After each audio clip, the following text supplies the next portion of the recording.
ಶ್ರೀ ರಾಘವೇಂದ್ರ ಚಿತ್ರವಾಣಿ. ನಾನು ಕಂಡಂತ ಮೊದಲನೇ ಕ್ರಿಯ ಚಿತ್ರ ಪ್ರಚಾರಕರ್ತ ಅಂದ್ರೆ ಡಿ ಶ್ರೀಧರ್.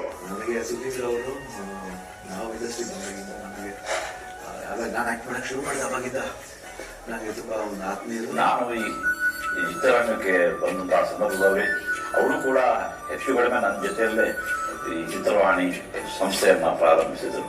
ಸುಧೀಂದ್ರ ಅವರ ನೆನಪು ನಮ್ಮ ಮನಸ್ಸಲ್ಲಿ ಅಜರಾಮರವಾಗಿದೆ. ನನ್ನೊಬ್ಬನೇ ಅಲ್ಲ, ತುಂಬಾ ಜನ ಇಂಡಸ್ಟ್ರಿಗಳು ಎಲ್ಲರಿಗೂ ಅವರು ಅಜರಾಮರವಾಗಿ ಮನಸ್ಸಲ್ಲಿ ಉಳ್ಕೊಂಡಿದ್ದಾರೆ. ನೂರಾರು ವರ್ಷ ಇದೇ ತರ ನಿಮ್ ಕಾರ್ಯಕ್ರಮ ನಡ್ಕೊಂಡು ಹೋಗ್ಲಿ, ಒಳ್ಳೇದಾಗ್ಲಿ. I wish you all the best.